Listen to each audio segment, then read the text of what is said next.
नमस्कार दोस्तों, haunt and chill में आपका स्वागत है। इस मंच पर हम आपके लिए ऐसी कहानियां लाते हैं जो आपके रोंगटे खड़े कर दें। इस दुनिया में कुछ जगह ऐसी हैं जहां सबसे बहादुर इंसान भी कदम रखने से डरते हैं। ऐसी जगह जो इतनी शापित और भयानक हैं कि उनका नाम सुनकर ही रोंगटे खड़े हो जाते हैं। आज रात हम आपको एक ऐसी ही जगह ले चलेंगे, राजस्थान के दिल में स्थित एक 500 साल पुराना मंदिर। एक ऐसा स्थान जिसके बारे में सिर्फ फुसफुसाहट में बातें होती हैं। एक ऐसी जगह जहां जाने वाले कभी पहले जैसे नहीं लौटते। लेकिन क्या होता है जब कोई इस श्राप को चुनौती देता है? बने रहिए अगर हिम्मत है तो। कहा जाता है कि सदियों पहले इस मंदिर में एक शक्तिशाली तांत्रिक रहा करता था। एक ऐसा व्यक्ति जो काली शक्तियों में इतनी गहराई तक उतर चुका था कि उसने आत्माओं को अपने वश में कर लिया था। गांव वाले उसकी बढ़ती शक्ति से डर गए और उसे मंदिर के गर्भगृह में जिंदा जला दिया। लेकिन अपनी अंतिम सांस लेने से पहले उसने इस जगह को श्राप दे दिया। जो भी उसकी शांति भंग करेगा वह श्रापित आत्माओं के क्रोध का शिकार होगा।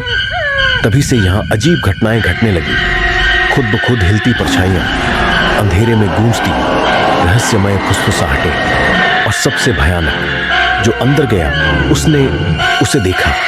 तभी से यहां अजीब घटनाएं घटने लगी। खुद ब खुद हिलती परछाइयां, अंधेरे में गूंजती रहस्यमय फुसफुसाहटें और सबसे भयानक, जो अंदर गया उसने उसे देखा। क्या आप श्रापों में विश्वास करते हैं या यह सब महज एक अंधविश्वास है? सोचिए, क्योंकि एक व्यक्ति ने इस रहस्य की सच्चाई जानने की ठानी और जो उसने देखा उसने सब कुछ बदल दिया। 2 साल पहले एक पैरानॉर्मल इन्वेस्टिगेटर राघव इस मंदिर की सच्चाई का पता लगाने के लिए निकला।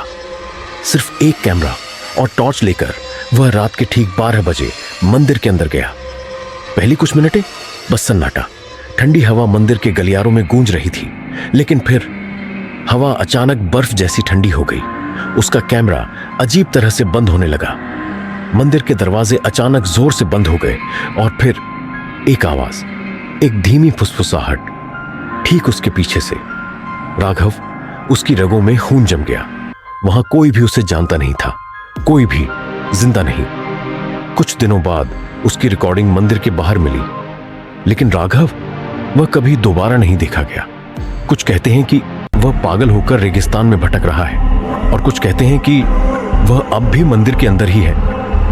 अब असली डर की बात यह है कि सरकार ने इस मंदिर में जाने पर आधिकारिक रोक लगा दी है। गांव वाले इसे दिन में भी छूने से डरते हैं, लेकिन फिर भी कुछ लोग अपनी बहादुरी साबित करने के लिए वहां जाते हैं। लेकिन यह बहादुरी है या मूर्खता? क्योंकि जो अंदर गए वे वापस आकर पहले जैसे नहीं रहे। वे कहते हैं कि उन्हें ऐसे सपने आते हैं जो हकीकत जैसे लगते हैं। उनके घरों में रहस्यमयी परछाइयां दिखती हैं और अंधेरी रातों में कोई धीरे से उनका नाम पुकारता है। तो सोचिए, अगर आप मंदिर के उस गेट के सामने खड़े होते, उस काले अंधेरे को घूरते हुए, क्या आप अंदर कदम रखते या फिर आप पीछे हट जाते? क्योंकि अगर आप अंदर गए तो आप जान सकते हैं कि राघव के साथ क्या हुआ था, और यकीन मानिए आप यह नहीं जानना चाहेंगे। अगर इस कहानी ने आपकी रूह तक सिहरन पहुंचाई है तो आप अगले वीडियो के लिए तैयार नहीं हैं। भारत में एक और जगह है जो इससे भी ज्यादा शापित है। एक ऐसी जगह जहां आत्माएं सिर्फ भटकती नहीं, वो हमला भी करती है। आपकी स्क्रीन पर दिख रहे वीडियो पर क्लिक करें इससे पहले कि बहुत देर हो जाए। फिलहाल मैं आपके लिए एक और डरावनी कहानी तैयार कर रहा हूं, इसे मिस न करें। अगले वीडियो में मैं एक और यादगार डरावनी कहानी लेकर आऊंगा। उस वीडियो के लिए आपको स्क्रीन पर लिंक दिखेगा, क्लिक करें और उस कहानी की यात्रा पर चलें। हॉन्ट एंड चिल देखते रहें।